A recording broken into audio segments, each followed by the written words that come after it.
Em 2010, a emenda constitucional 66 tornou o processo para casais que queiram se divorciar menos burocrático. O divórcio é o assunto de hoje do quadro Saiba Mais e por isso a gente conversa com o Dr. Robinson Neves, ele que é advogado de direito das famílias. Doutor, pela legislação brasileira, há algum pré-requisito para quem quer se divorciar? Não há pré-requisito formal, vamos dizer assim, como existia antes, para se divorciar. O pré-requisito, vamos dizer assim, existente ainda é a própria vontade de se divorciar e a existência de estar casado. Casado no papel, esse tipo de situação ainda é uma exigência. Você não pode divorciar de quem você não está casado no cartório, foi casado no cartório. Mas tirou a exigência de período, de tempo, né? Como era antes no divórcio direto, tinha um determinado tempo exigido de separação de fato, ou uma separação judicial feita também em juízo. Isso tudo não precisa mais. Basta estar com vontade de divorciar e pedir em juízo, se for litigioso. E se não for litigioso e não tiver filhos menores, for sem filhos menores, você pode fazer isso hoje via cartório. Daí a diminuição daquela antiga burocracia, daquela exigência de separação de tanto tempo, ou de fato, ou vamos dizer assim, judicial. E qual a diferença entre separação judicial e divórcio? Existia uma diferença, hoje não existe mais porque uma sumiu, que a separação judicial desapareceu, como eu estava falando, né? Era uma burocracia que se exigia para poder ter validade o divórcio. A separação judicial, a grande diferença é que ela não terminava definitivamente com o vínculo do casamento. Ela meio que dava um tempo de 2 anos, né, para que as pessoas que estavam com aquela intenção de se separar, elas iam definir, iam pensar ainda um pouco. O legislador tinha essa vontade, né, muito por imposição religiosa, né, muito advindo da força da igreja, né? A igreja tinha essa exigência para que o Estado desse um tempo aos casais que queriam se separar, se divorciar, para poder amadurecer até aquela própria vontade de se divorciar.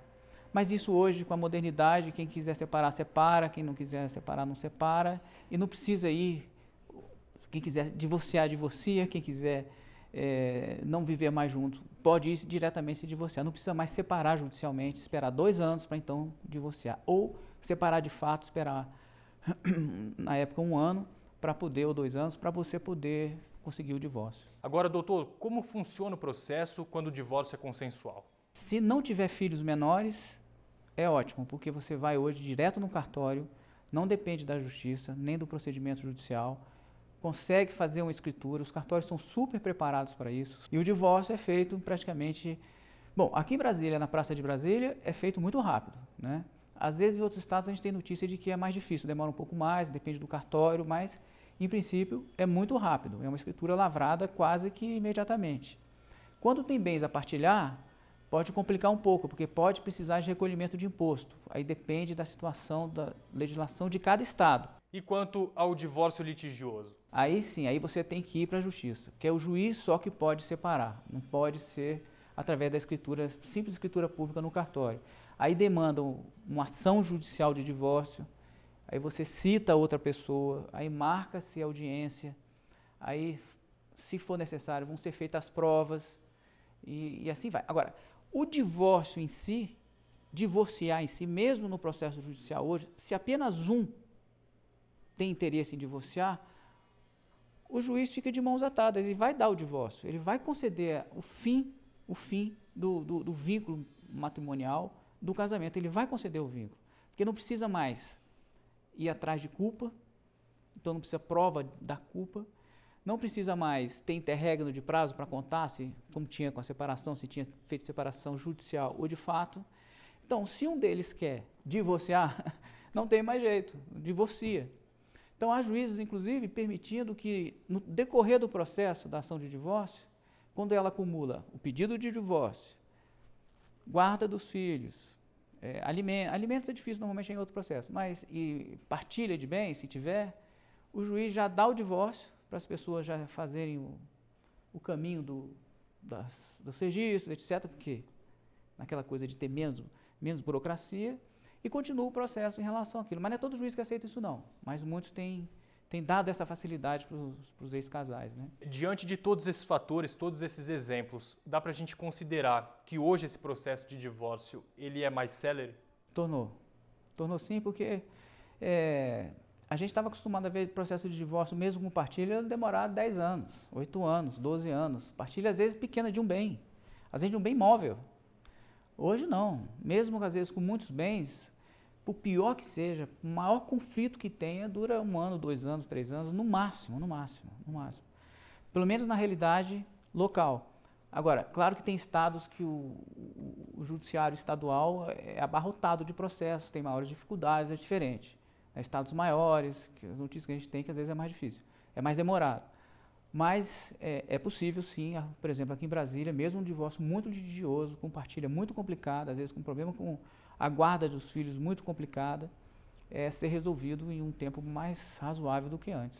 Ainda é possível pedir a separação de corpos? Sim, essa cautelar ainda é bastante razoável que ela tenha permanecido como possível. Porque a gente tem que juntar uma outra legislação que chegou também muito forte, que é a Lei Maria da Penha, que eu acho que todo mundo tem notícia do que é, que tem muita ligação principalmente com as mulheres, né?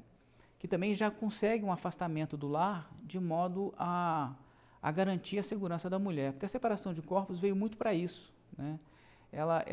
Quando ela veio lá no Código de 73, e antes até tinha no Código 39, mas o de 73 ela tinha a ideia de que a pessoa para sair usava daquilo porque ia se definir a culpa ou não. Mas agora ela ainda é utilizada para proteger algumas situações em que a pessoa fisicamente está com perigo de sofrer. O homem pode estar, e aí não tem a Maria da Penha, muitas vezes tem juiz que não aceita, a maioria dos juízes não aceita que a Maria da Penha seja aplicada. A Maria da Penha muitas vezes depende de uma situação específica ou especial da mulher, da criança, ou de uma pessoa mais idosa. Já para o homem não estar nessa situação, tem que se correr do Código Penal comum, né? Mas enfim, a ideia é, a separação de corpos é uma medida cautelar ainda em vigor, passível de ser usada, mais rara agora, né?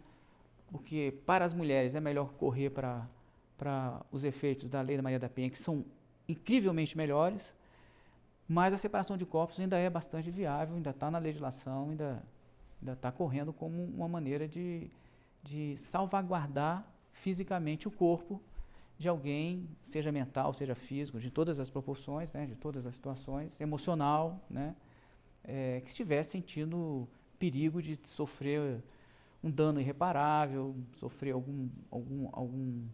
algum risco mesmo de vida, né, que às vezes não é nem um crime, não é um tipo penal, não é nada, tem que se socorrer da separação de corpos, sim. E gera efeitos patrimoniais, e gera efeitos que a partir do momento que houve a separação de corpos, já não comunicam mais os bens adquiridos a partir do momento que o casal já não vive mais junto, não é?